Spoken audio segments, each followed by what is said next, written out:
Welcome, Bears fans, to this after-game special with Danny Shimon and me, Aldo Gandia. Danny, for those of you who don't know, is our lead scout over at the Barroom Network. Last season and for the last 3 years, he's done tremendous work. He and Neil Stopchinski were the co-host of Draft on Tap. Nobody did a better job of getting Bears fans ready for the draft than those two guys. Danny, welcome to the after-game show. Hey, well, I'm glad to be here, man. Bears are back. I'm back. Football is back. Let's ready to go. Rock and roll, baby. But you can't. You're not going to be one of these fans that says Justin Fields is ready to start game one, right? No, I'm not. I mean, you and I have been to a couple of practices. We've seen some of the struggles we've seen in practice with him in incorporating the offense and kind of digesting and learning the offense. But I mean, today we just saw a glimpse of what he can do, the type of potential he brings to the system, the things he opens up for other players, the play calling, whether it's Matt Nagy or the offensive coordinator calling the plays. He just brings so much in terms of athletic ability, the way he processes in the pocket. It's the first glimpse. I'm not saying he's ready to start week one, but you can't help but get excited from what you see from this kid. Again, first glimpse of him in live action, and it's really exciting. Yeah, the word I tweeted out was poised. I think that's the best way to describe his individual performance today. He just seems so at ease back there. His feet are like he's walking on clouds. I mean, and he doesn't look rattled at all. After the first couple of series where nothing happened, he was in the sideline laughing and feeling relaxed and so forth. And I think that's a great look at a young quarterback who is so confident in himself that he's not going to get rattled, he's not going to panic, and he's going to go out there and perform. Right. And those are one of the things where he talked about early on in the draft process when we were scouting him. And that's some of the things I put down about him. This kid just has a calm demeanor. Nothing seems to rattle him. There's bodies flying at his feet. He'll keep his poise in the pocket. We saw on that first touchdown play right there, where there was a guy in his face there. He went through his progression in the pocket. How many times have we seen previous quarterbacks, not going to be named here, but struggle in the pocket and just when things started rattling around, them just kind of freak out. But this guy just kept his calm. Went through his progression. Like I said, eluded a pass rusher and then just calmly just ran the ball in for 8-yard touchdown. Mm-hmm. Indeed. In fact, I've got Fields' first touchdown drive on tape. So take a look at some of these plays. I thought this was a tremendous throw. Perhaps could have been a little higher up or a little deeper, but it was a great throw to keep moving the sticks. Yeah, for him here, he put the ball in play for where his receiver makes a play. And again, this is a kid, Rodney Adams, a receiver, who I believe is going to make this team. I actually went on Twitter and guaranteed this guy's going to make the team because when we were at that practice, him and Fields had a great connection downfield. This guy was beating players, the Bears' first-string defense downfield for touchdowns in that practice. So kid's got some tremendous hands. He had an easy drop later on in the game, but Fields puts it in an area where he allows his receiver to go ahead and make the play. I give credit more so to Adams here for going up and getting the ball and making a play on the ball. But again, Fields puts it in his spot on the ball. His placement on the ball was right where Adams can go up and make the play. The defender had his back turned to the ball, so he couldn't really turn around and make a play on it. So more so Adams, but I think a great play on both ends. On 3rd down and 9, here's the play Fields does to keep the sticks moving.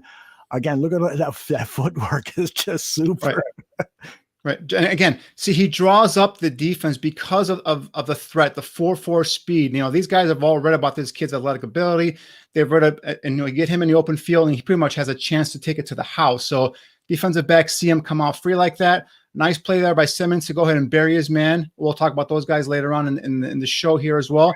So now that draws up the defense here, leaves Adams wide open. Fields keeps his poise and goes ahead and gets the ball down to his receiver and makes a play. Now, if this was a different quarterback, he might just try and tuck it and just get it 1 or 2 yards. And next thing you know, you're looking at another play here coming up. But instead, he draws the defense in and dumps it over their heads and gets an easy first down.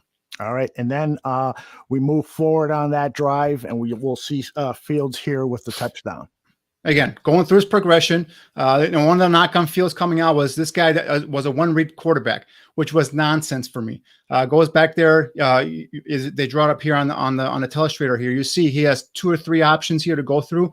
Goes through his progression, doesn't see anything he likes, eludes a pass rusher in his face. Okay, this guy is about 6'3", 230, 235 pounds, gets out of there, and now he's just got an open lane to the end zone, puts on that 4.4 speed.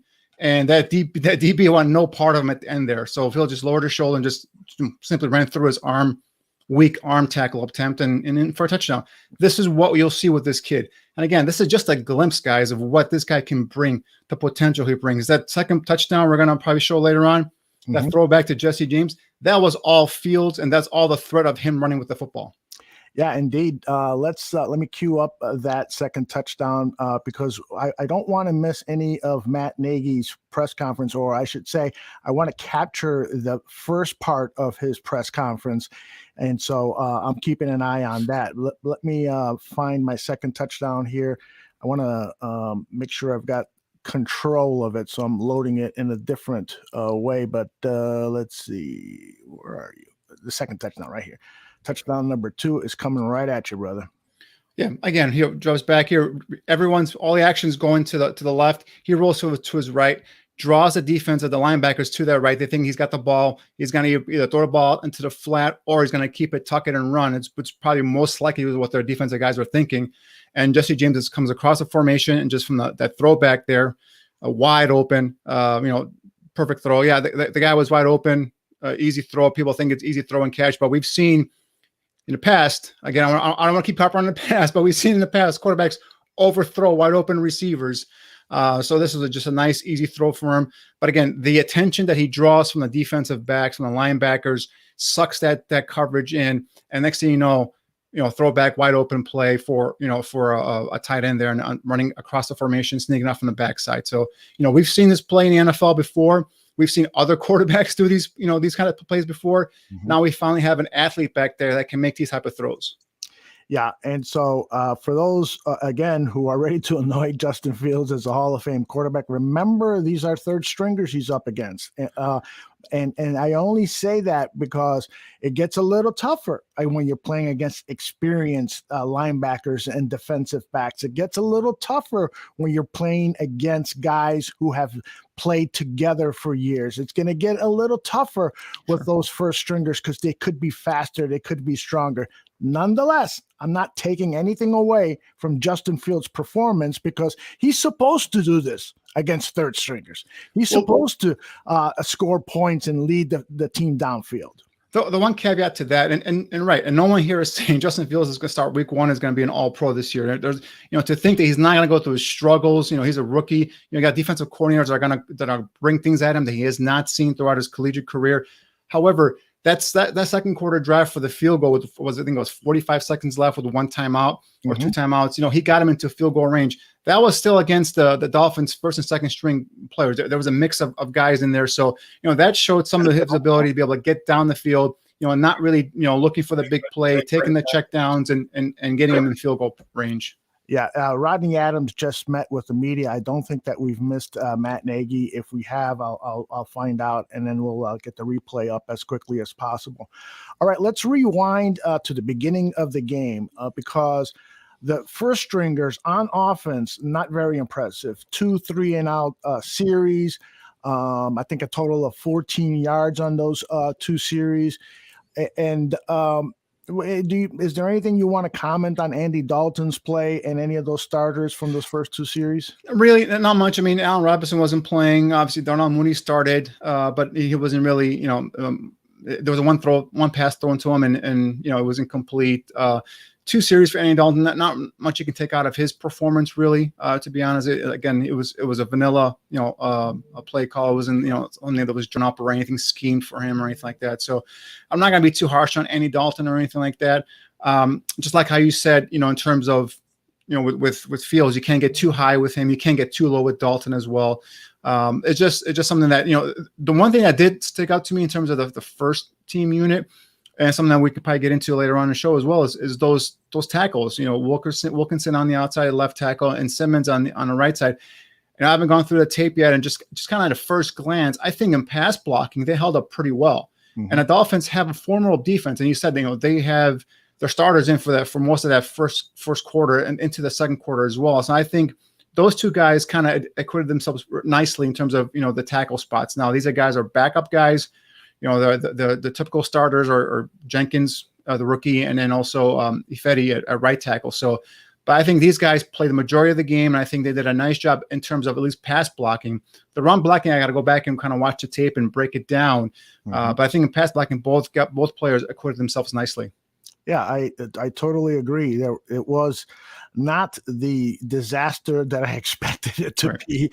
I mean, after knowing the situation as it is and the lack of practice time and the new combinations and all this stuff, I expected a total disaster. But especially Wilkins came off of the COVID list just recently, so he was just activated off the COVID list as well. So he didn't have that much practice time, but he was playing left tackle prior to going on the COVID list. So those are two positives that you're going to keep an eye on. Jenkins' back injury is a little worrisome right now, especially for a young kid coming out of college, especially the fact that Nagy said that the Bears knew about his back problems. That's something that with me and Neil doing our digging into Jenkins, we had not heard he had, chronic back issues at Oklahoma State. So that's something that came to a surprise to me, but the Bears were well aware of it, and they still ended up trading up and drafting the kid. So I just hope this is not a redo of Chris Williams all over again. Yes. I got a bad feeling in my stomach. There's no doubt about that. Want to point out want you to talk about the play of Alec Ogletree, who is just a fascinating story. He actually had exposure to Hallis Hall last year because he came in for some tryouts and was kind of familiar with the facilities and a lot of the players and so forth.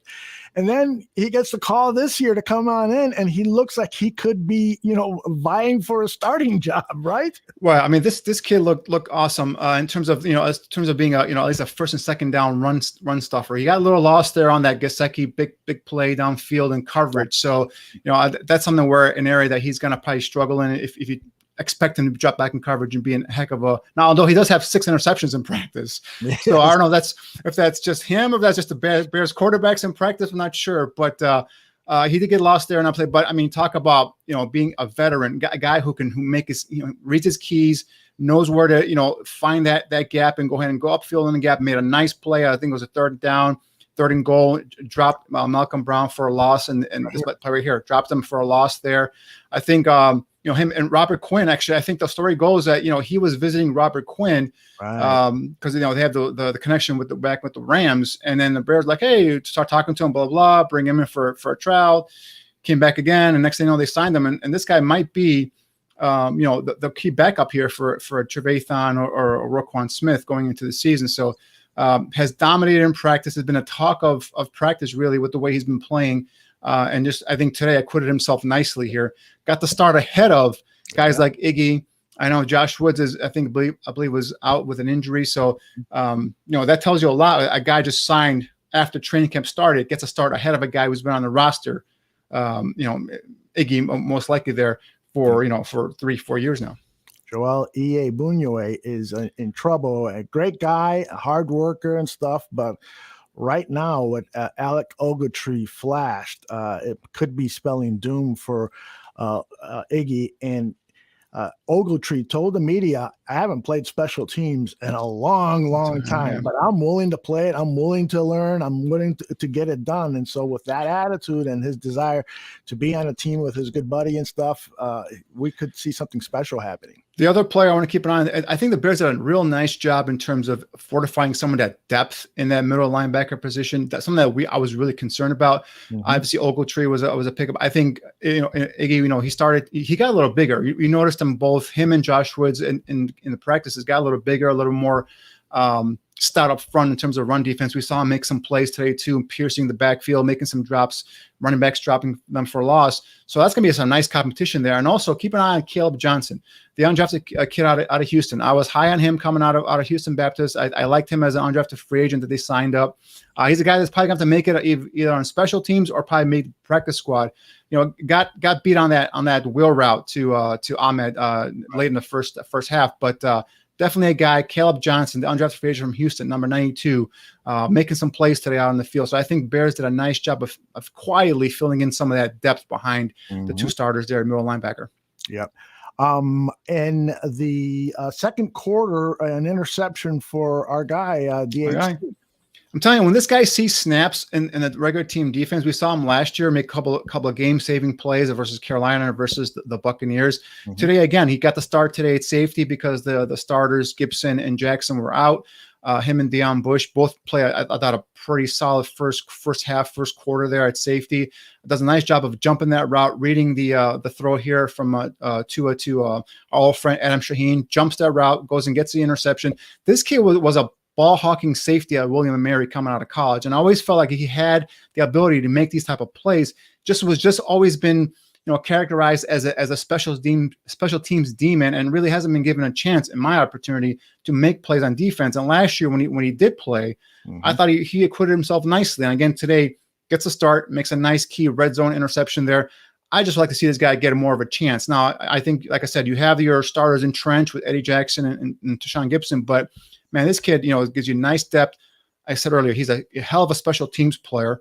So I really like what he brings, and I think Deion Bush has solidified himself as well there as a backup safety. So I really like DeAndre Houston Carson. Yeah, I thought that the defense overall had a solid day. I mean, there were a couple of plays where you were like wondering where's the pass rush. Robert Quinn appeared today. Yes, he was in the backfield. He wasn't just being written down the sidelines there. He got in the backfield. Didn't get credit with a sack, but he had some pressure. He walked that tackle Austin Jackson, the second-year kid out of USC, right back into Tua's face that forced an incompletion on third down. So Robert Quinn, hopefully, we get that Robert Quinn that we've been expecting to see last year. And then again, second team guys, Jeremiah Tuche, I'm thinking this guy came out again and he showed another guy that I was high on in terms of a nice, quiet, solid pickup by Ryan Pace and his staff in terms of, the veteran free agent market. He showed an ability to get back into that backfield. He comes from Denver where he had 5 sacks last year, so he's familiar with the system as well. Obviously, Sean Desai, a disciple of Vic Fangio, run the same system that Fangio runs with the Broncos and used to run here with Chicago. So I think that's going to be a nice fit there for Tuche as a backup outside linebacker. Somebody is telling us in the chat room that Jason Peters has been signed by the Chicago Bears. Interesting. And that is correct. It was posted 18 minutes ago by Adam Schefter. I want to thank everyone in the chat room, including Aaron, the Bearded Bears fan, co-host of the Barfly Tailgate Show, which you can see here tomorrow morning at 10 a.m., 9 a.m. Central. Tell me what time you're going to be on, Aaron. Sunday morning right here on the Barroom Network. Please join them live, and you can interact with them like I'm interacting with Aaron right now, or catch it on demand like you can catch this show on demand. So, but that is interesting. Jason Peters, your thoughts on Peters? That tells me Tevin Jenkins' back injury is worse than we think. That because I think he'd bring this kid in as depth. I don't think Peters is going to come in and start. He's 39 years old, if I'm not mistaken, or 38 or something like that. So he's a guy to expect him to start right away. He's been a great left tackle throughout his career, but obviously I think he's a guy that's going to come in and provide some solid veteran backup. My first inclination is Jenkins' back injury could be worse than originally thought. He could be just a guy that's going to be, provide some veteran stability behind Jenkins once he is in the lineup. Again, Jenkins only made 7 career starts at left tackle at Oklahoma State, made 26 at right tackle. That's why both Neil Line and a lot of NFL scouts thought Jenkins was going to be a right tackle, not a left tackle in the NFL. Bears are taking a big chance by flipping over to the left side. But they bring in a guy like Peters who could be a solid backup to him. So we'll see how that goes. I know last year that with the Eagles, they signed him to bring him to play guard, left guard last year. Right. And then out of necessity, due to injuries, they flipped him back out to tackle spot. So we'll see where Peters fits in here. Obviously, a veteran presence that you want to have, a nice security blanket, if you will. If a guy gets hurt, a starter goes down in the game, you can bring in a veteran like Peters to come in and finish the game off for you. So I think it's another solid side pickup there for the Bears. Nothing to lose here with bringing in a guy like Peters.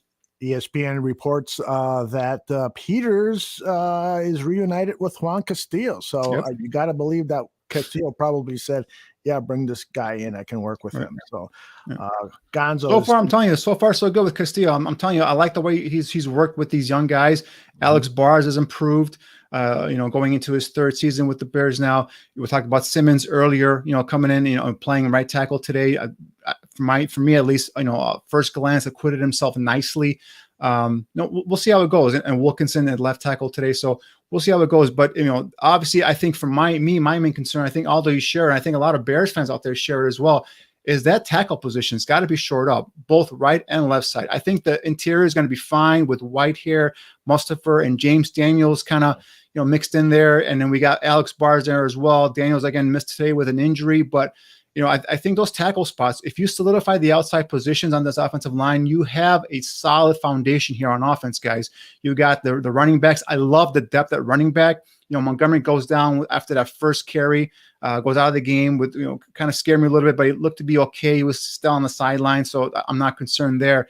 But you bring in a guy like Damian Williams. You bring in a guy like Khalil Herbert in the 6th-round rookie. I love this kid out of Virginia Tech. You still have Tariq Cohen, who's not even ready to play yet. The logistics of all that, I thought went well. And in the end, ultimately, you love winning.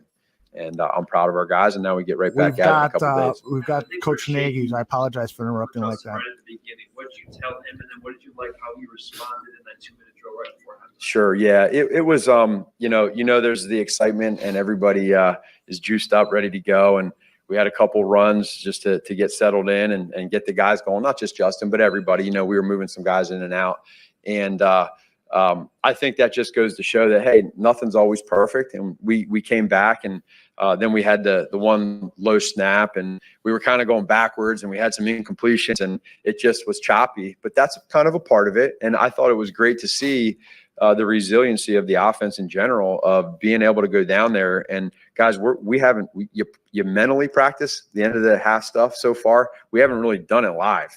So to have some of that stuff go on, it's great teaching. And then in the end, to get those 3 and make a long field goal, that probably propelled us a little bit mentally going into halftime. The offensive line was doing well, and it's good for him. So to answer your question, long-winded story, he did a great job of bouncing back, which is what he's always done. The last 2 completions of that drive, the 15-yarder to Hardy and then the quick one to Jesse. The clock obviously a factor. What was your take on those 2 to get you? It was smart. We were holding on to the timeouts. The clock was getting down, and then you get down there, and I think we had 7 or 8 seconds left. So that stuff we talk about, we teach, we show tape of it, but we didn't really practice it a whole lot. So now we get to take it and go in a couple of days and watch it.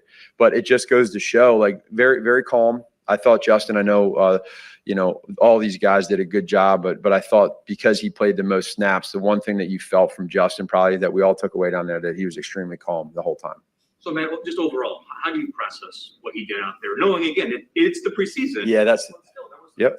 Yeah, for sure. And if you go back to the start of training camp, and as when we drafted Justin, and we had Andy in here, and we have Nick, I've continued to say that all we want to do is we want to make this that we want them to be the best quarterbacks they can be. Don't worry about tomorrow. Don't worry about next week. Don't worry about the future. Just worry about today.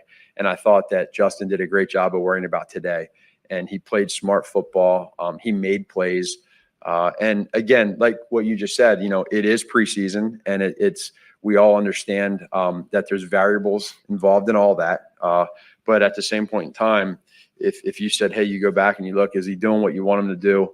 Absolutely. And, it's good because Andy and Nick there on the sideline helping him, Flip helping him on the sideline. And he was just very reserved. And then also that scramble for a touchdown, you feel the vibe, you feel the energy. And it was pretty cool. What conclusions could you draw from the first team offense with Andy? Just a couple of drives. I guess that's what you wanted, but what do you think about Yeah, it was hard because it was only a few drives, and, it was 3 and outs. I'll go back and watch the tape and see, some of the whys, but it's just, again, I think it's kind of a deal where these guys that aren't going to play very much. Like David's trying to tell, hey, give me the ball. He wants like 15 carries preseason 1. And I told him he wasn't going to be getting many. So he got his 2 and got out. And so it's hard to answer that question because you don't get in a rhythm.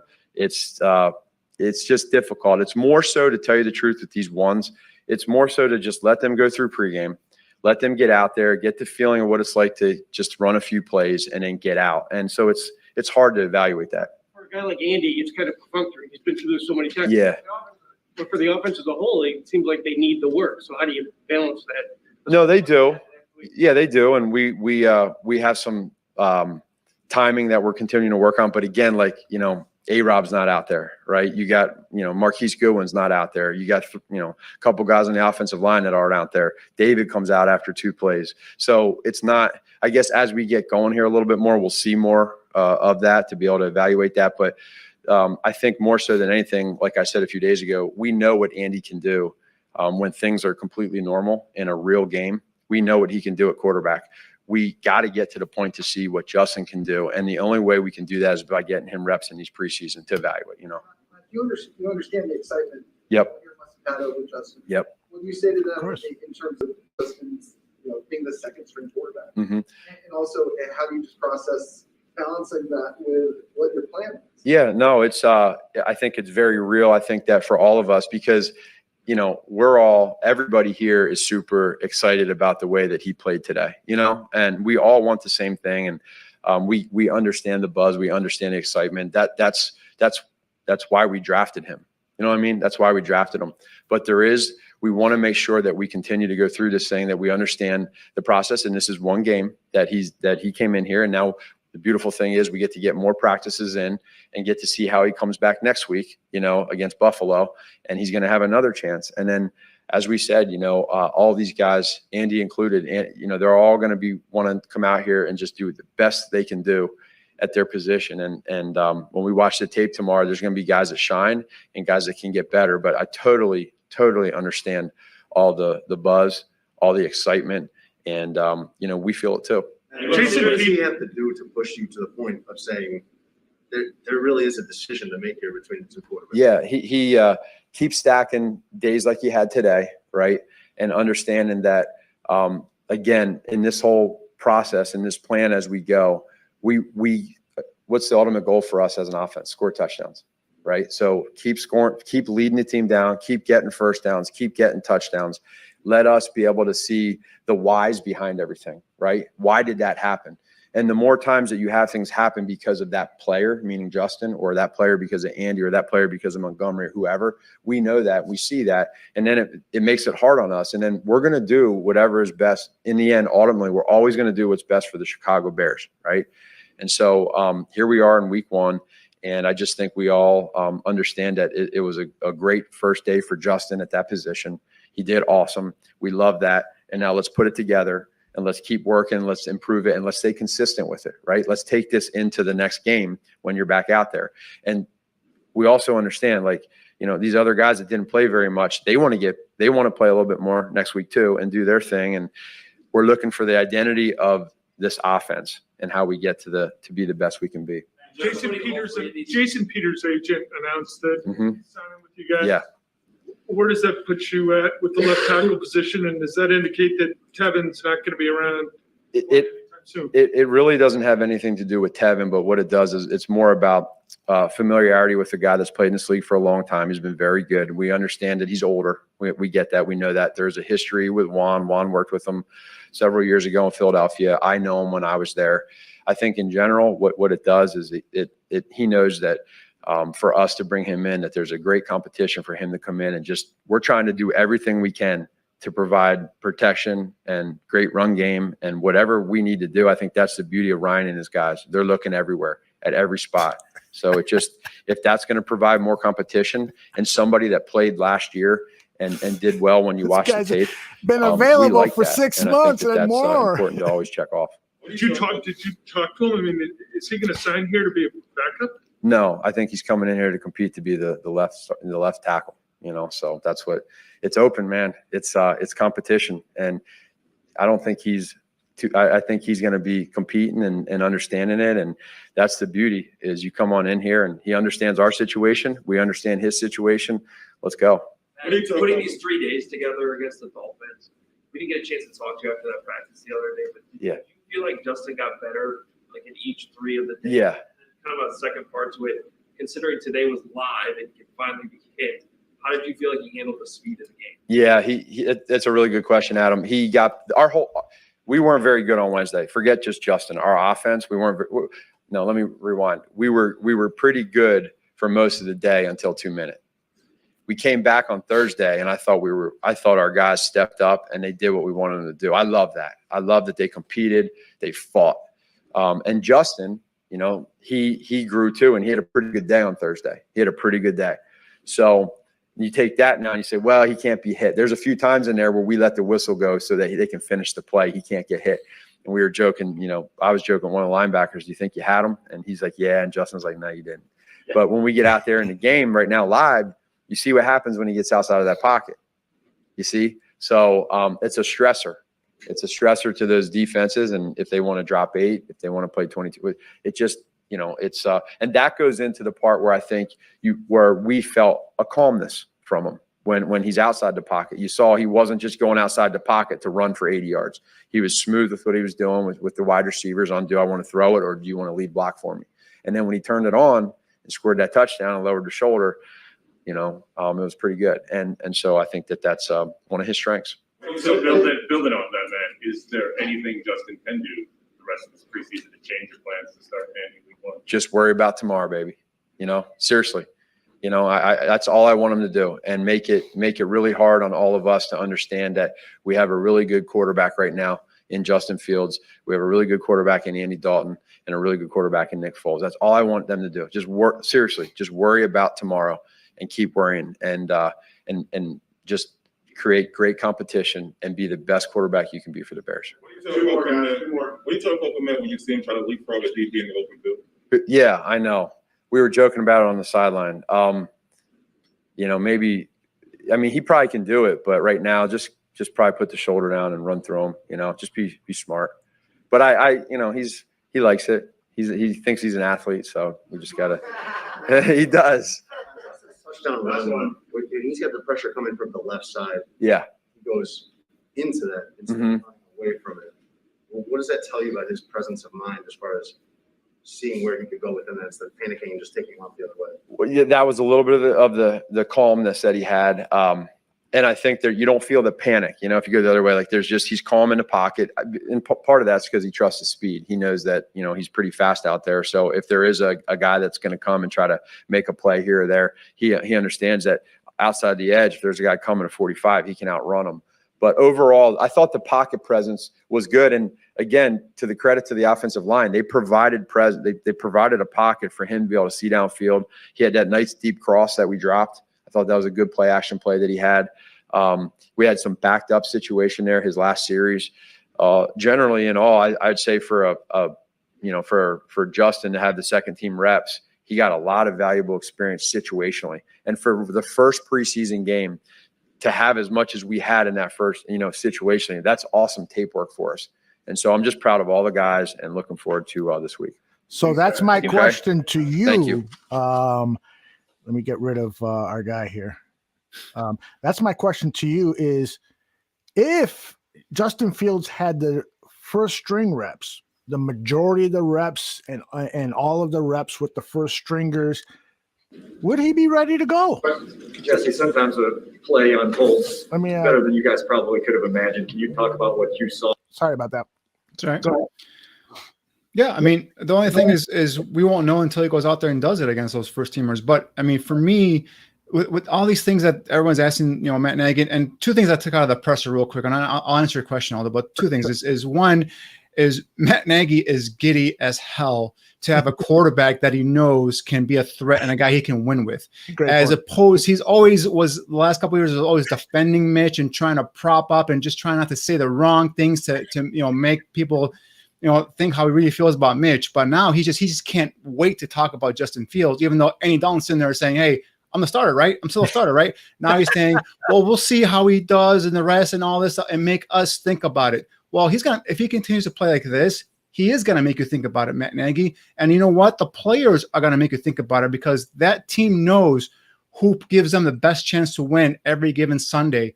And I think by the end of this preseason, maybe by week 1 or week 2, they're going to know Justin Fields should be the starting quarterback for this football team.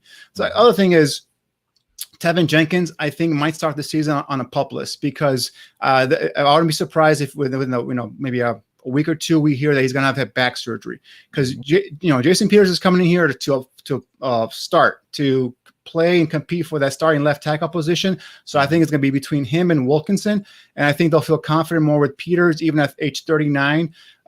Starting a left tackle than a guy like Wilkinson, who's been morely a swing tackle throughout his career. So I think that's another thing we took out of this press conference is Tevin Jenkins is probably going to be on a PUP list or IR to start off the season. So that is definitely a red flag. I was a big, on draft day, I didn't like the move up to get Jenkins. I thought he was more of a right tackle. I thought there were some other players that are highly more ranked, at least on my board. And that's so far that's been a disaster. So we'll see. Hopefully I'm wrong. Hopefully he's healthy and he can play. But that's two things I got from those comments there. But if Justin Fields, that's the thing now is now if you want to really have him compete, you gotta give him first team reps. Next week is the second preseason game against Buffalo, a damn good team with a pretty solid defensive front. If you want to see if Justin Fields is actually going to be able to compete and play against these first stringers, I'd give him give Andy Dalton the start and then let Fields go up against that first team, and that's going to give you some indication because now this second preseason game with only three preseason games, the second one's going to be technically that third preseason game where we see the starters go into that, go into the halftime, come out into the third quarter. So if we see Fields get half the reps versus the first team defense of Buffalo, that should be a nice indication to you and the rest of the fan base saying, hey, he's put some doubt now in the back of the minds of this coaching staff, and now they're giving him reps against these first team defenders. They want to see how he reacts. The one thing with Fields is, like I said, he's not going to be perfect. He's going to make mistakes. He's a rookie. It's going to be a lot thrown at him. There's things that he's not seen that's going to confuse him. But the thing about him is his demeanor. And this is something that we talked about, Aldo. Remember we did those last year, the pre-draft, the YouTube scouting videos I did about Justin Fields. I said the thing about this kid is he's always calm. Nothing rattles him. He'll take pressure on. He'll always be that calm presence in the huddle. His teammates love that. They rally around their leader who doesn't get rattled easily by pressure or defenders coming at him, all that stuff. So that's the one thing that everyone's seeing now. And they're also seeing all his athletic abilities, being able to get out of the pocket. You see him rolling right to his right, throwing across his body, throwing it accurately, leading his receiver to a field or a spot on the field where there's no defender that's going to come down, bearing down on him and kill him and crush him as he makes the catch. So things like that you saw on tape. That's why, like last season, when people were just killing this kid for being a one-read quarterback, a limited quarterback, I didn't know what they were talking about. They're taking one or two plays or one or two games versus Northwestern and Indiana and just kind of building this big database against this kid. That's not true. This kid is a hell of an athlete. He's still developing as a quarterback. He's going to get better. And remember when our draft show happened that night when the Bears made this pick, I said, Chicago, you got your quarterback. In Chicago, you got your quarterback. There you go. Well said. I want to let's take a look at some of the blemishes of his play. This is his second series out. Tape is queuing up. And it was a 3-and-out, but there were a lot of, near misses here. So this is first 10. Again, this is his second series. Tell me what you're looking at here. The ball gets batted down here. He just, doesn't get enough elevation on the throw. Plus, the defender does a good job of putting his hands up and closing that passing window and gets his hand on the ball. And almost, gets, obviously those batted balls are the ones that get picked off easily. So luckily it wasn't an interception, but that's the thing. He's going to have to speed up his clock there. And also, you see here when he winds up, does a little bit of a sidearm throw. He's going to have to do a better job of just kind of anticipating the defender putting his hands up and getting that ball either quick out of his hands or, getting it around and getting a better passing window to get that ball out to his target there in the flat. Right. Yeah. That was probably the one thing that I noticed was that he just didn't move his feet to get out of the and to try to find a better lane to throw. And my other question for you here, is there anything that the right tackle could have done to prevent? Well, they say when the defender puts his hands up like that, you can see you just punch him in his chest. You punch him in his chest and make him lose his balance and make him fall backwards. Because if you punch a guy in the chest, the first inclination is put your hands down. So as soon as you see a defensive end put his hands up, you just punch him real hard in his chest and try and get him off balance and try and get his hands down to give that quarterback that passing lane, that window to get the ball, to release the ball and get it downfield and complete it. Outstanding. All right, so here is the second down play, just seconds later. Again, this is late in the second quarter, his second series, he being Justin Fields, throws that bullet to his receiver, but an excellent play by the defensive back, right? Yeah, I think, and if you go back, I think they showed a replay where the defender had his hand around Lacy's back. Yes, so that could have been a pass interference call there easily. But in terms of the actual play from this angle, it looks like the ball placement was right there. It would have been enough to, if he hits him in stride, if he makes the catch, you'd probably get a first down. Just the defender used his backhand to go ahead and kind of hold off and hook Lacy, and then just use that momentum to come around and knock the ball away. So I don't think it was much of a knock on Fields. More of, I think the defender got away with the pass interference. Yeah, and it seems like I'm just we'll be able to look at the all-22 soon. That's where they exactly. But just based on this angle, was this the best option that he had? So we see everyone shooting off the line of scrimmage. Right. Go ahead, Danny. And in terms of here, I mean, we don't know what his progression is. That might be his number one target, and he sees him. He has that inside leverage there. He sees his number, his jersey come open. He puts it, to a spot where the receiver can make the catch.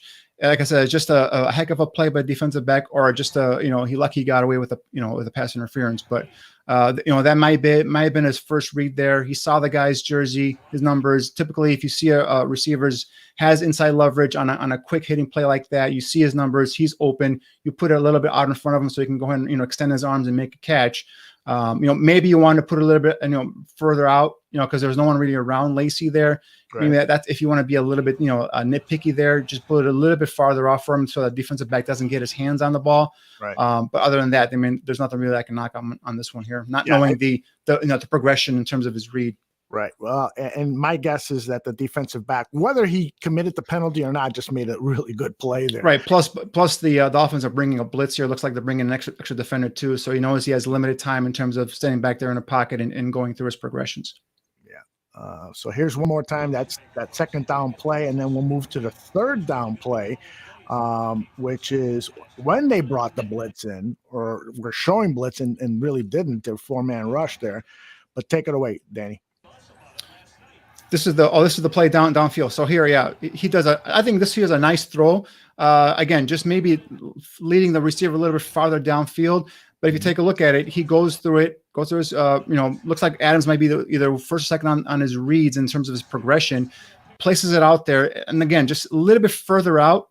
And I think Adams makes a nice catch there, but it was just in the vicinity for a defensive back to go ahead and reach up and kind of knock the ball away from him. So the one thing right there would be just getting it down a little bit farther out. But again, for me, I think it was a proper read, and I think if he just puts a little more air onto the ball, I think that's a nice completion downfield. So these are the type of plays we saw him make down in we were watching the practices, especially with him and Adams. They connected a lot on these type of plays. So I think this is a guy that once he gets his timing down with Allen Robinson, with a Darnell Mooney, with the Marquise Goodwins and the other guys, I think you'll see some of these plays being completed downfield on a more regular basis.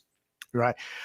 What I like about it is he knows it's 3rd down and 10. I'm not going to go check it off. I've got an opportunity here to make a good play. I'm not going to shy away from it. My feet are nice and comfortable. Look at the footwork. It's like he's dancing, like Michael Jackson doing the moonwalk or whatever it was called. He just looks so confident. So even though this is not a completion for yards, there's just a lot more hope there than I have seen with any other quarterback with the Chicago Bears in recent memory. That's the way how I see it. Plus, look at the trajectory on the ball. He put some touch on the ball. He's trying to feather it over the defensive back's head over there. Right. And if he puts a little bit more on it, I think he gets it in there. We've seen, with Trubisky, it was more of like a line drive. It was a flat throw. It was a guy that was just, no touch, no feathering it over the defensive second or third level. So I think that's something that once, he gets more reps with these players, with these receivers, gets his timing down. I think those are going to be plays he's going to be able to complete on a regular basis. Yeah, the other thing about this particular play is the offensive line blocking. You get a chip block from one of the offensive skill players. So And Wilkerson, left tackle, does a nice job there. It does a well. very nice job. So that too is another encouraging thing about this 3rd down and 10 play. Again, they didn't pick up the first down, but these are building blocks. Right, exactly. And these are things that you're going to go back and watch on tape and where he could have done wrong. What he could have done, better in terms of, we don't know if Adams was his first read there. Was he his second read? Did he come off his primary read? Could he have done something where, Nagy might be like, hey, you're in a position to feel where, maybe take a check down, maybe bring up a 4th and short, maybe we'll go for it. So things like that are all teaching things that are going to go through with him, and he'll learn from it. So the one thing we learn about Fields is he only gets better as he gets more experience. That's thing we saw with him at Georgia. We saw with him at Ohio State. So, I'm really encouraged. Like I said, it's just the first game. It's a small sample size of what he brings to this offense. And I think, for all the fans that are excited, they're encouraged, be encouraged, be excited, but just, kind of temper the excitement a little bit. Just know that he's going to have some moments, some times where some of these defensive coordinators, some of the defensive players are going to get the best of him, but just don't be discouraged by that. But, Apologize again for interrupting. Stay on schedule We instead got of putting Justin ourselves in Fields at the situations podium. 2nd Let and me 12, bring him 2nd and 13. I mean, that's hard to be successful when, you're in offense and you're dealing with 2nd and 13, 3rd and 14. I mean, if we get a positive play each play, then, we give ourselves a better chance to convert on 3rd downs and stuff like that. So I was just trying to get the guys to understand that and, just play ball and just go out there and, execute like we do in practice. Just there were a couple of times it felt like you guys maybe got deeper in the play clock than you wanted to getting up there. Did it feel like that to you? I think one of them was a false start.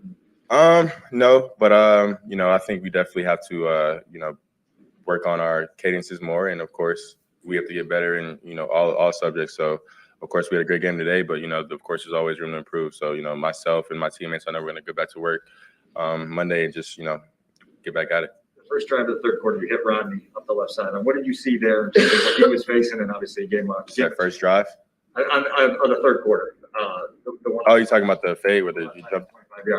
Yeah, I just saw man on man. Me and Rodney, we've had a great connection. In training camp, and of course, I trust him a lot. So threw it up there and gave him a chance. And of course, he made a great catch. So that was an awesome catch by him, and an explosive play for sure.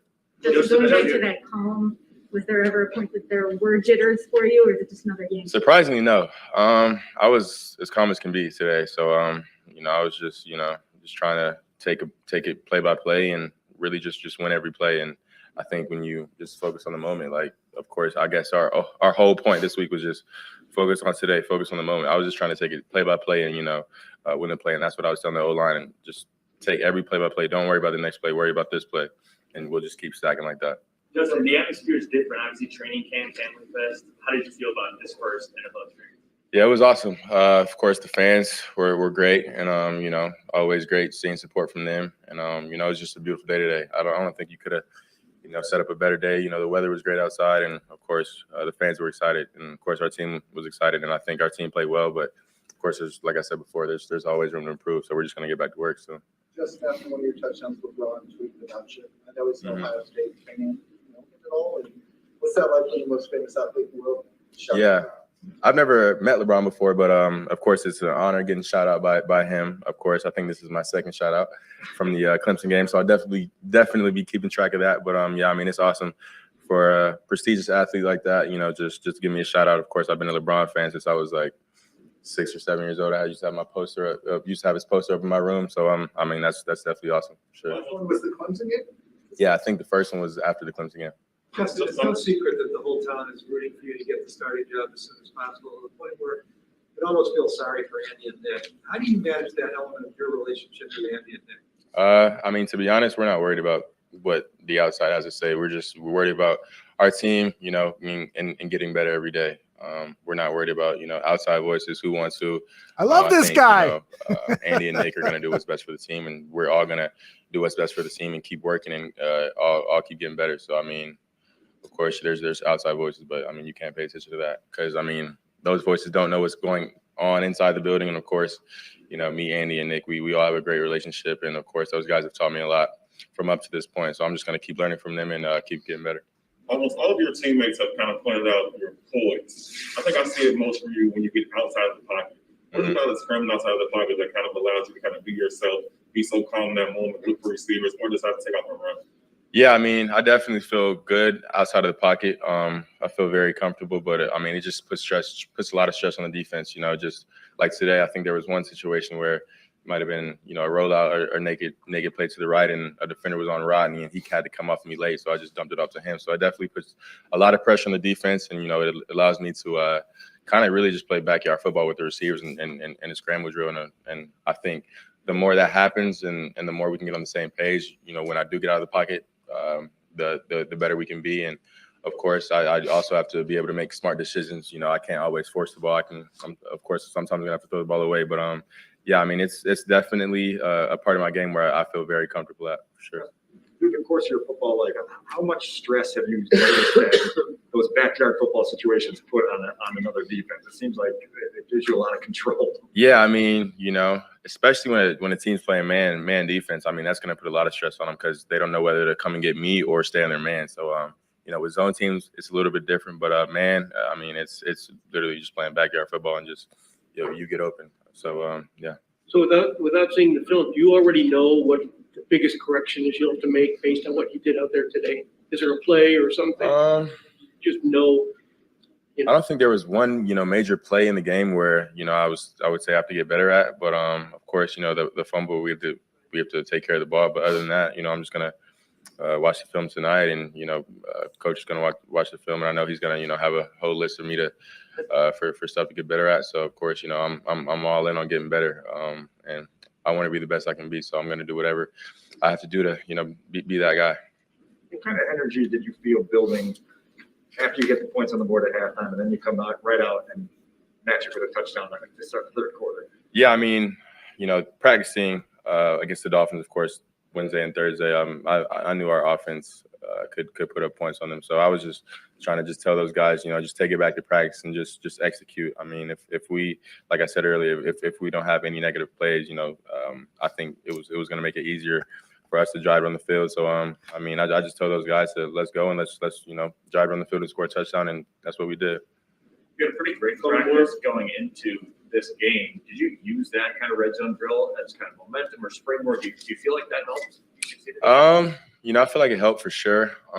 Just kind of seeing their defense and getting a feel for, how their players play and stuff like that. But I mean, it's just like, for me, I think every day matters. Like I'm literally trying to take it day by day and literally get better every day, because I know it's a nonstop grind, and I'm just gonna continue to study, continue to work, and continue to, I guess, bring my teammates with me to keep better and keep getting better, and that way we can be the best team we can be.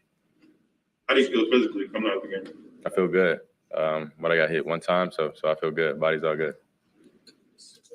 Good. Appreciate you guys. Nice stuff. I found the one negative about Justin Fields that I don't like right now. Share. He's a LeBron James fan. I'm a Michael Jordan guy all the way. Absolutely. That is an issue that he needs to be corrected on by the Chicago Bears publicity. But just to show you that the type of star, power he has, potential he has, guys like LeBron and other, superstars from other leagues. I noticed this kid. They see this kid. They comment on this kid's playmaking ability. This is something that we're not used to here in Chicago, guys. We're not used to having a quarterback that has that type of potential. Now, of course, it's up to Nagy and the coaching staff to, have him fulfill his potential, continue to make him grow. But it's just exciting, the fact that you have a kid that has that type of potential, and a guy who could be someone put on a chat, Super Bowl MVP. He's got that type of ability to be that good. By the way, I want to make sure I get this compliment up on the screen. There it is from Hugh Heavens. Danny's film study is awesome. Thank you, Hugh. Yes, I have to agree with you, Hugh. He is one of the best at it. Here, I want to go back to the blemishes here. Just, to be fair, and everyone's super excited by this guy, and they should be, but, and not everything was perfect. So let me cue this one up. This was a third down play inside his own red zone. So he's got his back to the goalpost. By the way, what does it mean? What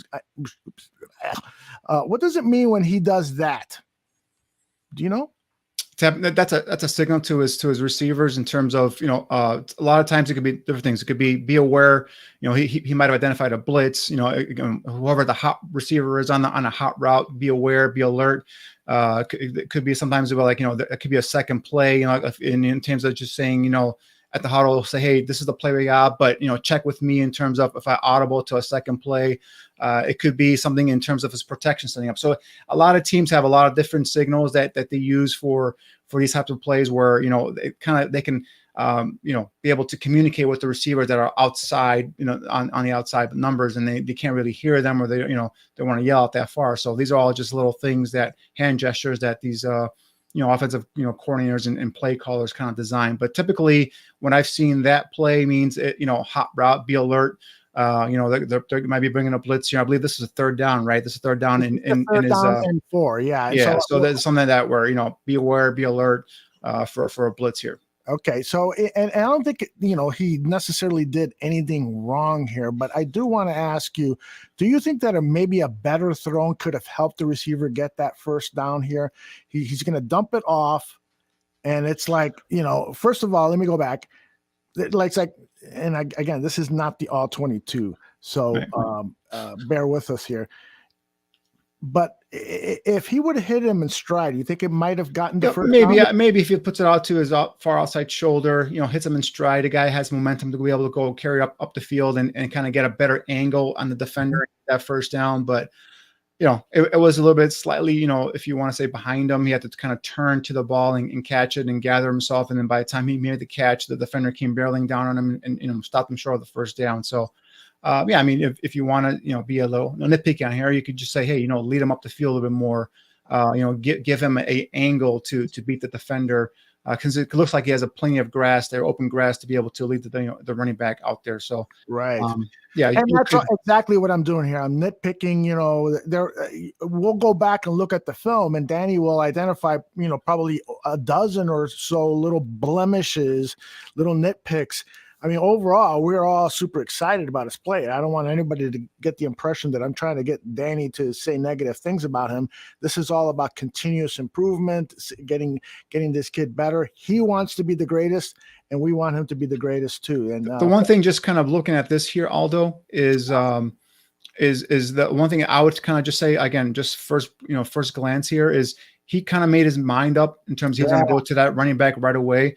He appear to have a solid pocket being built there by the offensive line. You could have kind of waited a little bit, see if anything else kind of opened up downfield with the other three receivers. So that's the one thing, just kind of looking at it here real quick, is, he wasn't really under pressure. He had a solid pocket. And if you go back real quick, it looks like there was a little bit of a lane there opening up there. So maybe if he even tucked it and took off with the football, he could have got the first down as well. So that's the one thing that if I had to nitpick on him here in this particular play, is just maybe hold on to the ball a little bit more, maybe go through your progression, maybe even, look at that lane developing there by the offensive line and take it, tuck it, and go get the first down.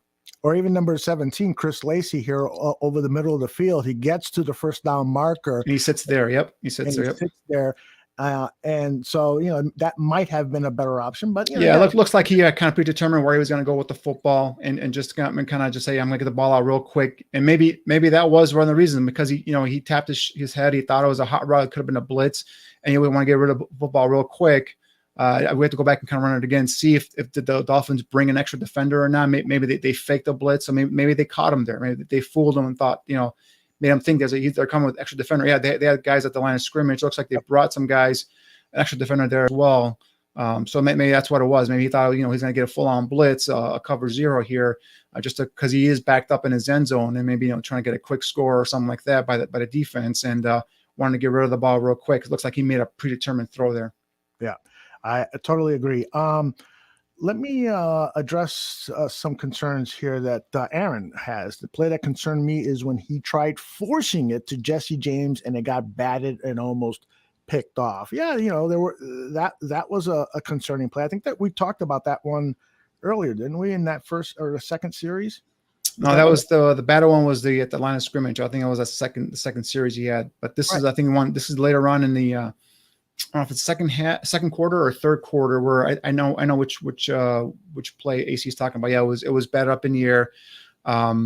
again, it just looked like the defender made a nice play on it, got the ball, got a hand on the ball, and ball went up, and then another defender had a chance to intercept it, but then it fell harmlessly to the ground. So, right. I think if we had that play, we'd run it back. I think from that one, if I remember correctly, Aaron, the defender made a nice play on the ball, getting his hands on it.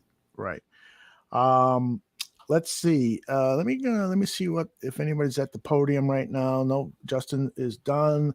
We've heard from Coach Nagy. So let's talk about some other individual players who caught your attention during the game.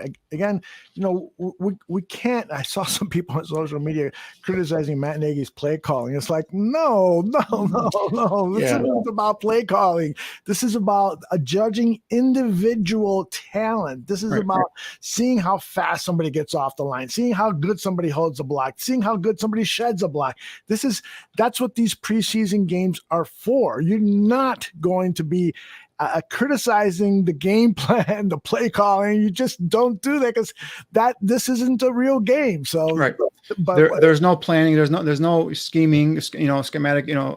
Adjustments going on here. It's just a plain vanilla. Play call, play sheet. I think they skipped their first 15 plays. So by the time they got through 15 plays, it was probably like midway or late second quarter. So. It's the play calling right now. I'm sure there's going to be plenty of opportunities to criticize Matt Nagy's play calling. So we'll have plenty of time to do that during the season. But I don't think here, in terms of guys that stood out offensively, I think we talked about the tackles. For me, the young tackles, Simmons and Wilkinson really did, I think, play well, at least in pass blocking. I got to go back and take a look at their run blocking in terms of see how they did there in terms of, being able to maintain their blocks at the point of attack and all that, so on and so forth. I think Rodney Adams, a guy that I think has had a tremendous training camp, just by the call practices that I've been to already, really impressed me. I think he pretty much has made this team, in my opinion. He'll be one of the 5 or 6 receivers they carry once camp breaks. I think he probably has cost Javon Wims his roster spot here. It's just a prediction of mine here right now, but. Offensively, I'm trying to think who else on the offense really stood out for me. Well, you didn't see this because you were busy at the time, but Ryan Nall had another big run.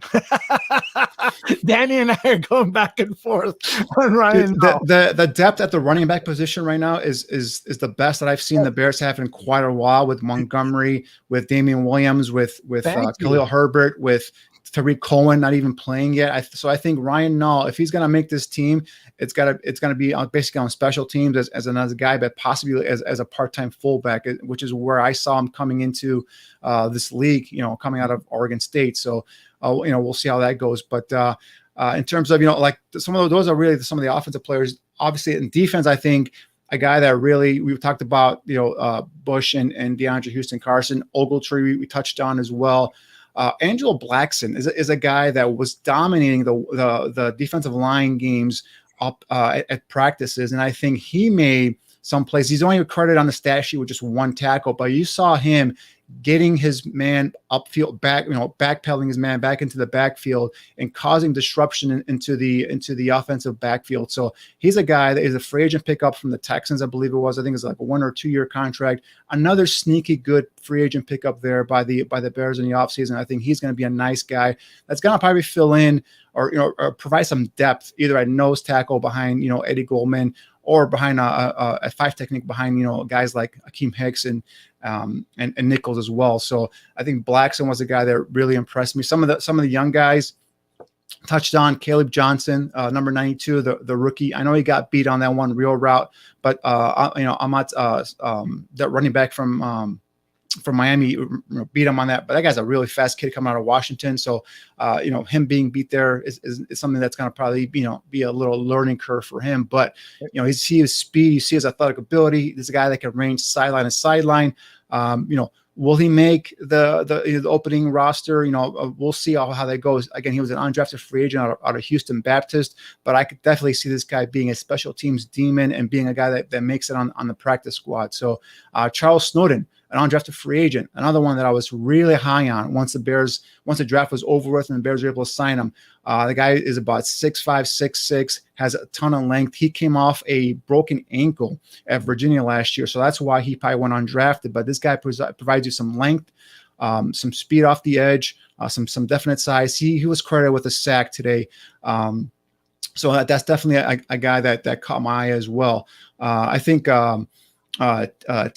Tabor, who is a second-round pick of the Lions, a cornerback out of Florida, who the Bears looked at quietly. I mean, I didn't know they were doing this, but they converted him, looked like, to safety. I think he was a little he showed some nice lead today in terms of some single high coverage. He's got that, like, he's a former corner. He's got some of that range to be able to go sideline to sideline, give you some of that single high safety look. Came down aggressively on some run fits, and I think he's a guy that caught my eye. Real quick, at number 37, Tease Tabor. I think Trey Robertson, the guy from the Canadian Football League, who I think was credited with one or two tackles, he made some nice plays today. I know Deontay Ruffin had a interception.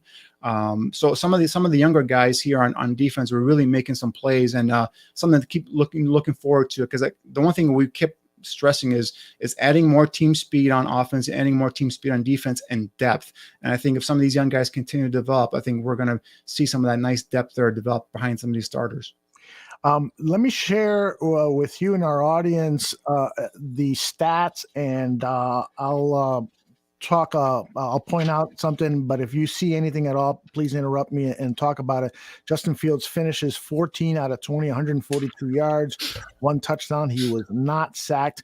Tua, let me ask you, what you think about Tua? I am not a big Tua fan, and I know you've chastised me once or twice because I called him a bust last year.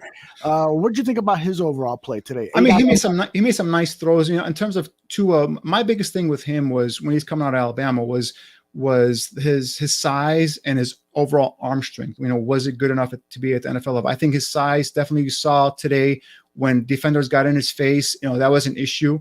I think him looking over and seeing over the defensive line when they're in his face could be an issue for him.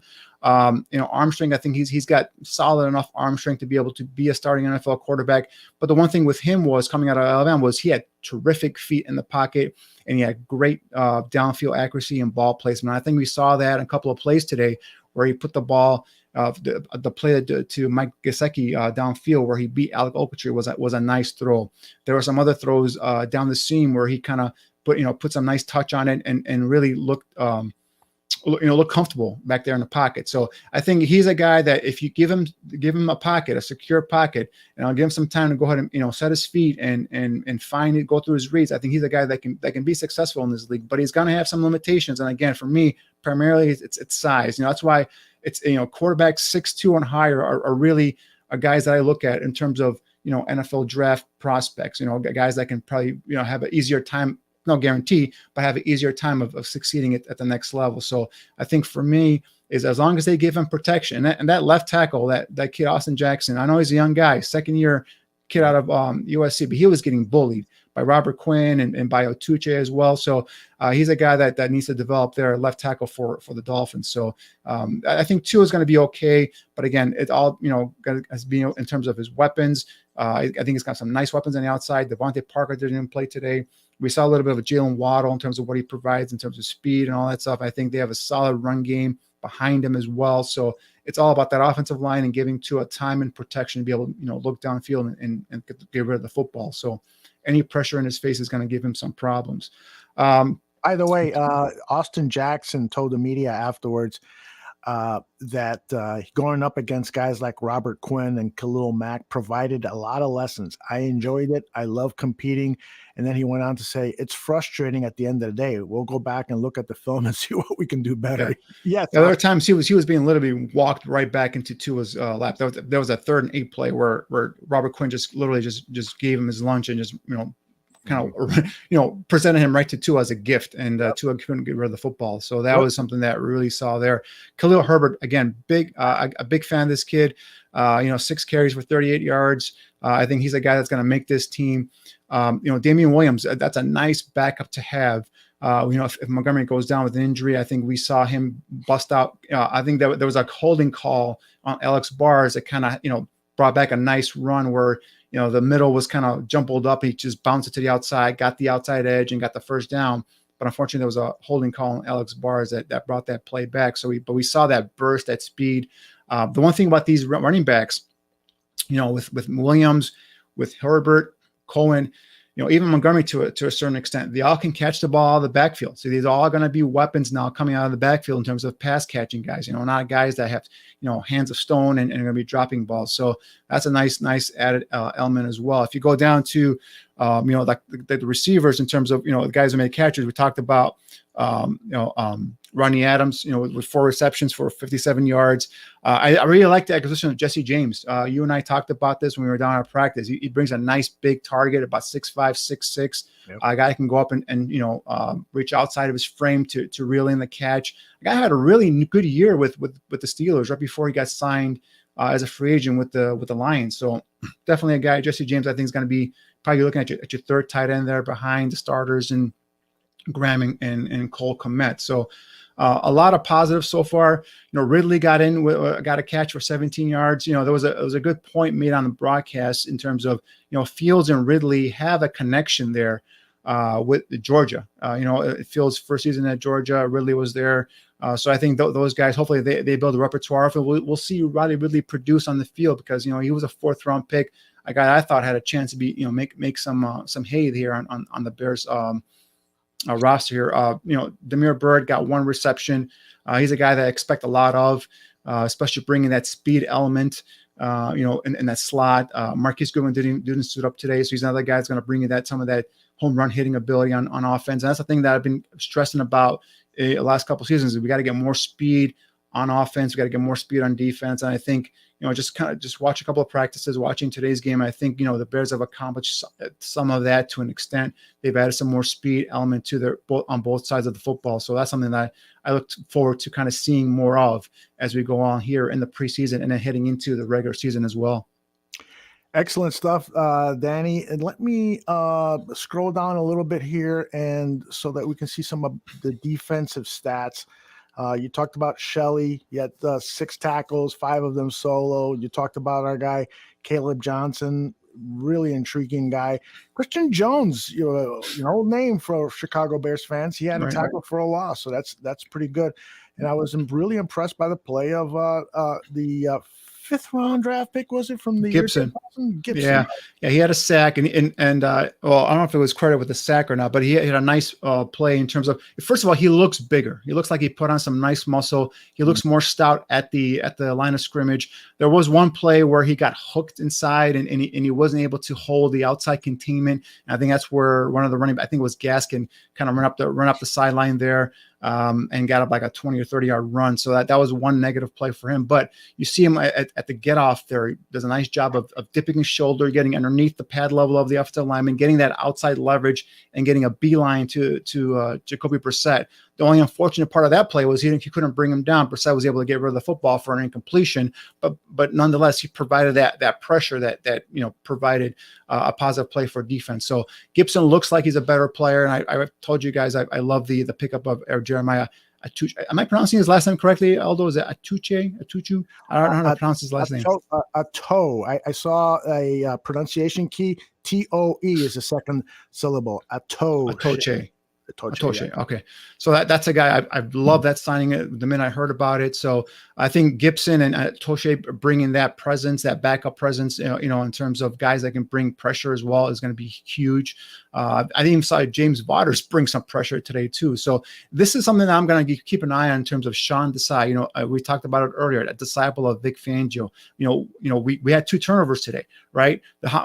This team struggled defensively creating turnovers last year. So already in the first preseason game, we see 2 turnovers. We see guys constantly trying to rip at the football, trying to draw that ball loose. I don't know if it's the turnover bucket that they put up in practice, or what's causing this, or it's just a mentality in terms of how they're teaching it now in terms of Desai and what he brings. But definitely want to see more turnovers being brought back to this defense. And I think just up front, I think Akeem Hicks looked like he was in mid-season form, talking smack and throwing bodies around. So I love the fact that he's back healthy. I think once we get Goldman back, I think that's really going to solidify that run defense.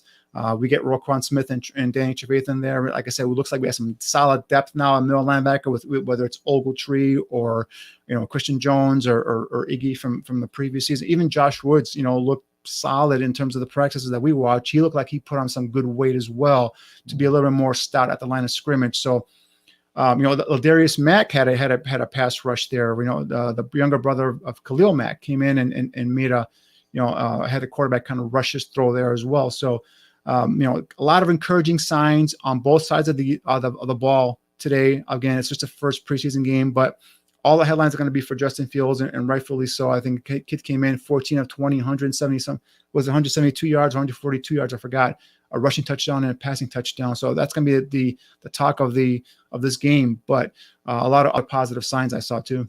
Yeah, Artavius Pierce. I wanted to make sure. Let me see if I got this one right. Yeah, I got the highlight of his big run, beautiful run. Nice. Yep, there was a nice little hole there, crease. You got in there, broke it. Was patient there. Let me go back. Okay, go ahead. Yeah, patient there. Show some patience behind. That's a third string offensive line there. Just kind of waited, churned his legs, and then finally that little crease opened up, and he just kind of took off there.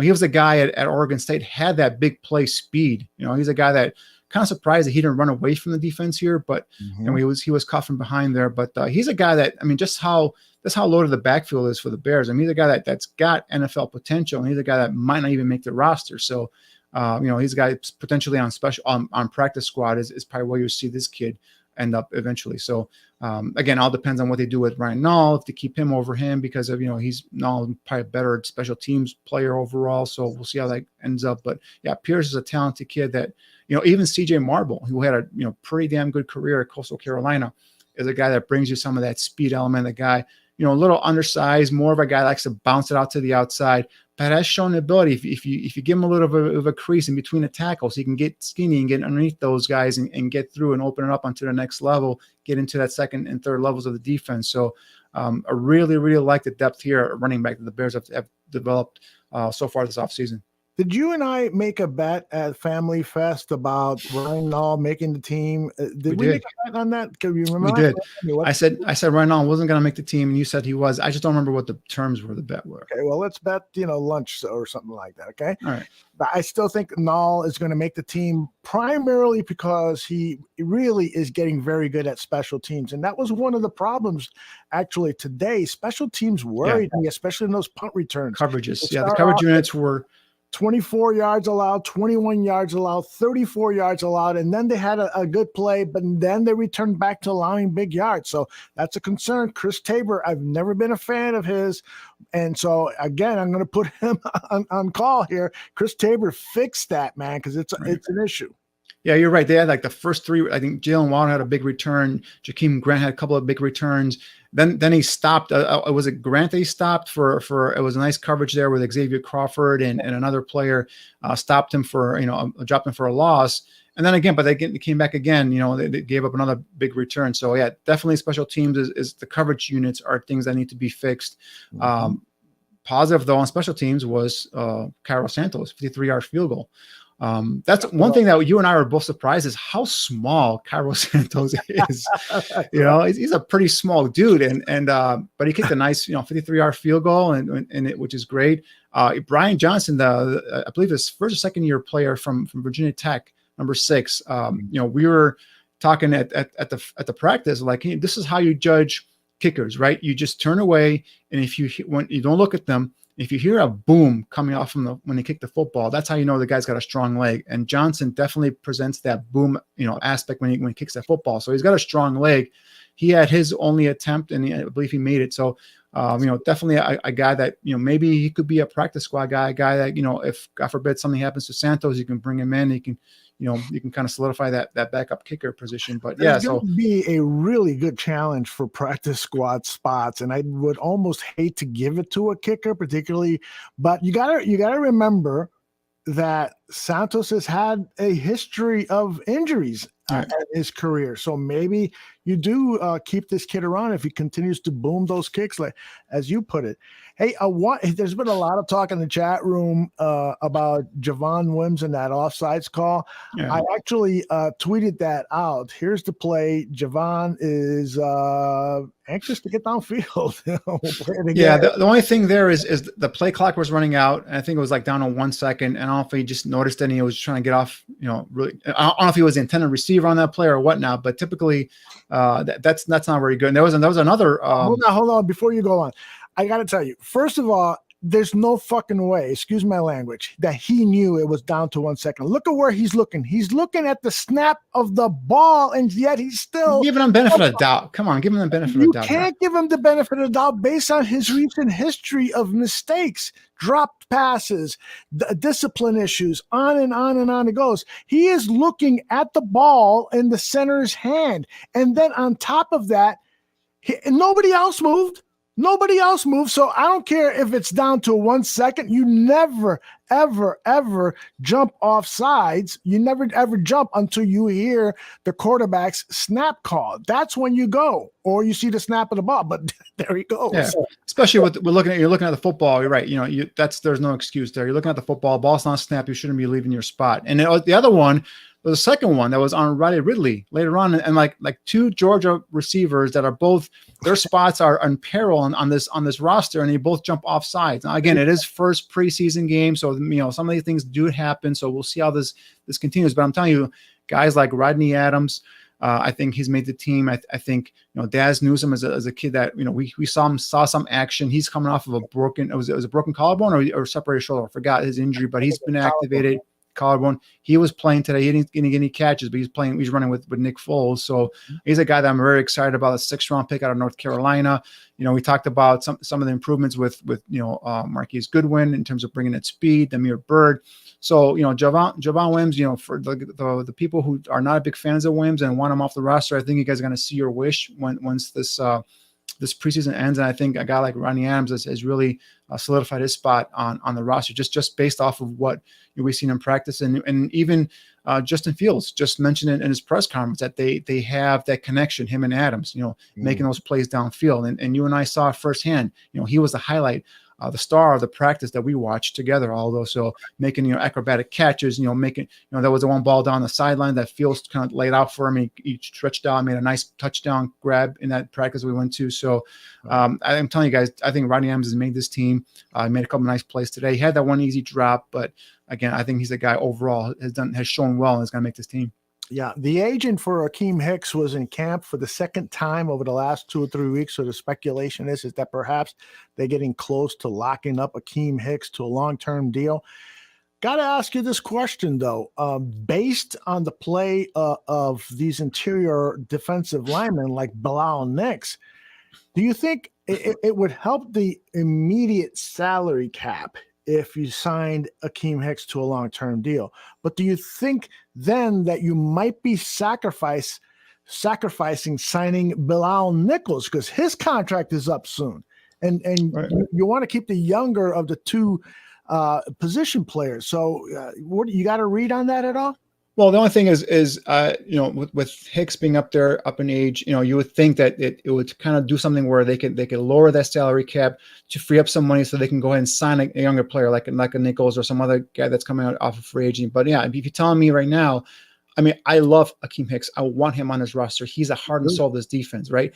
But I do not want to lose Bilal Nichols as well. I think he's a guy that's continued to get better. He's a 5th-round pick out of Delaware, a guy that year after year continues to get better. Shows improvement. So I don't think the Bears are doing this. If they do a restructure for Akeem Hicks, and to do this to potentially lose Bilal Nichols, I think what they're going to do is they're going to try and lower that cap number, give him some more guarantee money, going down maybe another year or two, but also free up some space where they can go ahead and get Bilal Nichols signed as well, because I think they see him as you and I do as one of their pillars or their young upcoming developing players on that defensive line. I don't think they're going to let Bilal Nichols go, in my opinion, because I think it was between him and Roy Robertson Harris last year, and I think they let RRH go last year. He signed with Jacksonville, and I think Nichols was a guy they decided they're going to end up keeping. I think that's how they're going to do it this year. They're going to keep him. Yeah, I hope Nichols is with the Chicago Bears for a long time. I don't like the idea of developing this young talent and then letting them go after their first contract is up, like Adrian Amos. I thought that was a big mistake. By the way, my man Stephen Mee across the pond there says Tua is the best left-handed quarterback in the NFL. Clearly, he's joking. I want to ask you this: who is the best left-handed quarterback you've ever seen in your career play in the NFL? Steve Young. Steve Young. Yeah, and that's one thing is when you draft and when you're scouting these quarterbacks, there aren't many left-handed quarterbacks that have been good. Mm-hmm. So that's why when Tua was coming out, that was another thing. I was like, you don't want to put on a report, left-handed quarterback. No, you can't be like, that's not something you can put as a negative on a player. But if you just go back to the history of the NFL, the last great left-handed quarterback really was Steve Young. Prior to that, I'm not sure who's a guy that you would think would be, Vic was okay. I don't know if he was great, but I think Steve Young obviously a Hall of Famer. So, but I think in terms of Tebow, but last great left-handed quarterback is Steve Young. Yeah, I go back to the days of Ken the Snake Stabler with the Raiders, but I would probably give the edge to Steve Young. But was Stabler a great player? He was, he had a great team. I know he's a great partier. I know you would like to go get drinks with him, but I don't know if he's a great player. He was such a clutch player. He made clutch plays. He was a great thrower of the football. He didn't have a gun for an arm, but he was a wily, whiskey drinking guy. He was very lovable from, manly men like me. I remember there's a still image of him, a picture on a bench. He's smoking a cigarette. Yeah, during a series. exactly. But I do agree with you. I think I would give Young, the edge on him, but Stabler, and then there's my guy Bobby Douglas. He wasn't a very good quarterback, and even Young struggled at the beginning of his career. Remember with the Buccaneers, and then he had all those years sat behind Joe Montana, and then finally was given opportunity. USFL. Remember, he started at the USFL, and that did not help his career. All right, I think we are wrapping things up here. I want to let people know that later tonight, we're going to have our Barroom Network draft show. So you're going to see Danny and me up again, along with about 10 other guys doing our Barroom draft. So Danny and I are going to be at odds with each other. I'm going to make sure to criticize every draft pick he makes.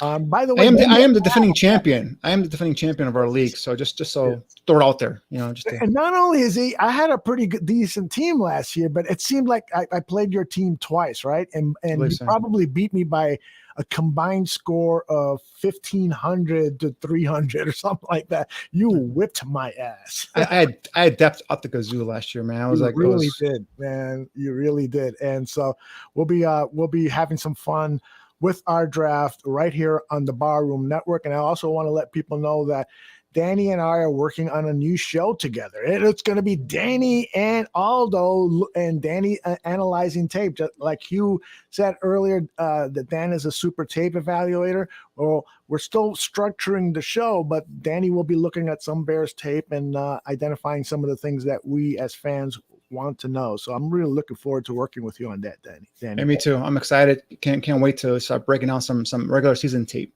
Mm-hmm. So that's one of two new Bears shows that we have besides all of our returning shows from last season.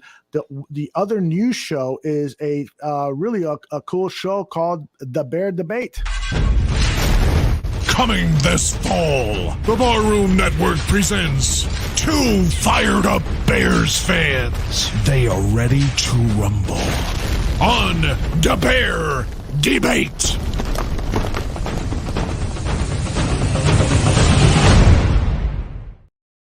That's right. Those cartoon figures are indeed John Buffone and Tyler Ellis. It's going to be a very passion-filled 30-minute show, about 30 minutes. And those guys are going to go at it. I'm going to moderate their debates. But as part of that, too, we're also kicking around the idea of bringing in guest debaters. Like, for instance, we bring in a topic, and then Danny and perhaps Neil Stopchinski, the co-host of Draft on Tap, come in and debate for a couple of minutes one particular topic. And so besides the centerpiece being the debates between John Buffone and Tyler Ellis, we would also have guest debaters coming in and having a little fun with that. So that's another new show that we have on the network. We've got Greg Gabriel coming back, of course, the former scouting director for the Chicago Bears, decades of experience in the NFL and professional football. So he will be with us every Monday or every day, the day after every game, providing his observations on the Chicago Bears game. And we've got the Barfly Tailgate Show, getting you ready for Sunday. We've got Bear Football, which will be our regular season after game show. We've got the Fantasy Football Goon Show. What am I forgetting, Danny? Because I know we've got more than I'm forgetting another show or two.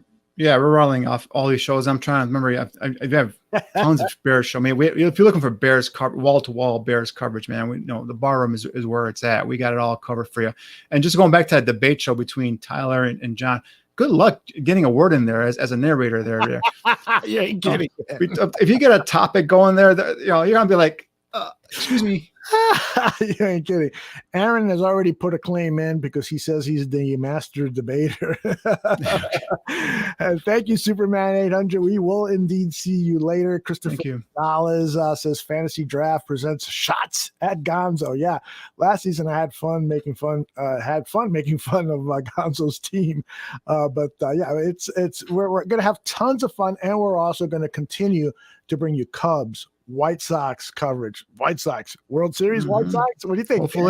Hopefully, yeah. I'm encouraged that that Liam Hendricks it's scares me a little bit at the end of the game. So hopefully Craig Kimbrell will be moved into that closer role, be a little bit more of a sure thing there. But yeah, man, and we got to get that offense rolling. But they made some nice pickups. I think Cesar Hernandez was a nice pickup at second base. Giving up Madrigal in terms of trading him for Kimbrel, but if you're going to go shore up that closing position, you need to give away something to get something back. So definitely looking forward to it. Starting rotation is looking great. Kopech looks great coming in out of the bullpen. So very, very encouraged. My only thing is they got this big lead. I hope they don't get lazy at the end of the season and then just get thrown into the postseason. Not being prepared for a pressure pack situation. But with Tony La Russa as their manager, hopefully that he knows a way how to maneuver that and get them ready for stick to football. Listen, I'm a Sox fan, man, and I'm telling you, I'm just worried about them coming into the playoffs, with a big lead and getting lazy, and then end of the season. I want their edge. I want them to keep that edge. So, but guys like Tim Anderson as your leader, and with guys like Jose Abreu, I hopefully, and like I said, La Russa as a manager, I think they'll hopefully they'll maintain that edge going into the postseason. My only worry, Danny, is that they are under 500 against teams with a record of 500 or better. They're not dominating or even close to dominating or even 500 with teams that are good. And they've taken advantage of teams that are under 500. They've bitch slapped them, and that's good. But they need more victories like the one against the Yankees. They need to beat the teams that are over 500. That's my only concern with this White Sox. Right. And it's mainly teams above 500 on the road. I mean, Tampa Bay came here, they won 2 out of 3. Astros came here, they won 2 out of 3. So I think it's more when they go away, play these teams, at away stadiums is where they got to kind of clean things up there too. But yeah, I mean, that is something that does concern you a little bit. But if you have home field advantage throughout the playoffs, we'll see how that goes. That'll help. What about Blackhawks? Are you a hockey fan?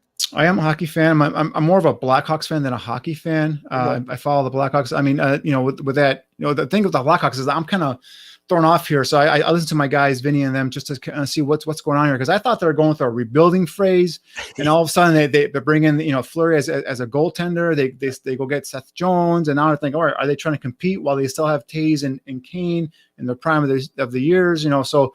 Well, it's it's exciting because they have a nice little blend of young players with veteran, savvy veterans who are toward the tail end of their career. So we'll see how that all works out. But I just hope they're not trying to do a little mishmash, mixed together like the Bulls were trying to do under their regime there, where they had Butler and Dwayne Wade, and they had some young players, and they had Rajon Rondo, that kind of blew up in their face. So hopefully the Hawks, it doesn't blow up in their face. But yeah, I'm definitely interested in see how their roster turns out this year. I think that one of the things, they're having a lot of off the field problems, off the ice problems, right? With the whole and so forth. And so I almost, I wonder if they're not acquiring these veteran players like Seth Jones and Marc-Andre Fleury to kind of distract fans from that and saying we forget about the rebuilding stuff because we got to win now so that people won't be talking about the mistakes we did with this alleged sexual predator. So if that's the case, it's going to blow up in their face, and eventually everyone's going to lose their job. So that's how eventually, those things never work out. If you're trying to cover up stuff with these big name acquisitions, it generally doesn't work out. Right. And then the other team that we covered lots of, we're going to have 3 shows in the fall dedicated to the Chicago Bulls. And that includes the new show that I think is making its debut this weekend, audio only on the Barroom Network, and that's Bulls Gold with Edward Schuler and Salim Sudarala. So that's going to be outstanding that we have that as part of our audio coverage of the Chicago Bulls, plus Bulls 101 that you can see here on video every Saturday night at 11 p.m. and, of course, on demand after its initial live showing, and C-Red Radio, which will be on Thursdays at 6 p.m. during the season. So we got tons of Bulls coverage. We've got great Blackhawks coverage. We got Cubs and White Sox coverage. We got all the Chicago sports, but first and foremost, it's the Bulls, and we're lucky enough to have a great, great cast of show hosts like Danny Shimon. Danny, this has been fun. It's been fun learning from you again about football, and a nice promise made by the Chicago Bears that this could be a really special team. Yeah, it was a good first showing. Obviously, there's some stuff they got to clean up. Talk about special teams. We talk some of those defensive miscues early on in the game. But like again, this game's going to be all about Justin Fields and some of that promise he showed today, and now building off of that, right?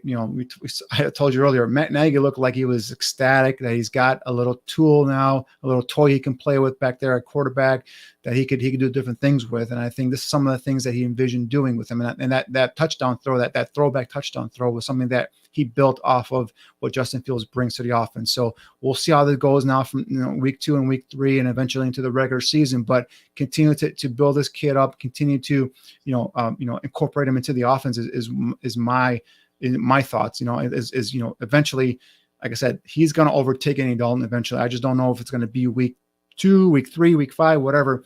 It's going to come to a point where it's going to be obvious to everybody in this organization that Justin Fields should be your starting quarterback. And especially if you have a defense that's legitimate, that all you need is some solid play out of your quarterback, guy that can give you some opportunity to make plays. I think you install Justin Fields quickly. The one thing we didn't touch on real quick was Jimmy Graham kind of offhandedly said earlier this week in terms of they asked him about Justin Fields, and he said, "Oh yeah," he goes, "He reminds me of his quarterback up in Seattle, and Russell Wilson." So that's the type of thing that he brings, that type of excitement. And what did Russell Wilson do when he came into training camp? He was a 3rd-round pick. He was a guy that no one expected to do anything. And next thing you know, he beat out the incumbent starter who was just given a huge contract in Matt Flynn. So a multi-million-dollar contract. Right. And the kind of same things. He was creating plays with his feet. Defenses were being drawn to him because of his athletic ability, his ability to get outside the pocket and make plays. And next thing you know, he was making plays downfield. Now, he was supported by a strong defense and a strong run game. So the Bears, if they want to do something like that, they got the strong defense we think in place. Got to get that run game going, which means fixing that offensive line up front. And then if you do that, you can support Justin Fields with that. And now next thing you know, you have some of a similar blueprint there to what Seattle did. Yep. Love it. Love it. And so make sure you tell people about the Barroom Network and their Bears coverage. Make sure you hit the like button. Make sure you hit the bell. It'll let you know every time we are live and have new programming for you. And also follow us on our audio podcast. Some of the material that we have at the Barroom Network is audio only. So if you listen to podcasts, just search for Barroom Network and you will get every single download of all of your shows. If you don't like a particular sport, just delete it and then listen to the shows that pertain to what you like to hear. Danny, you are the man. Thanks very much for coming on board, and I can't wait to do this again with you, brother. Can't wait. It was fun. It was exciting. Right. Take care. Yep.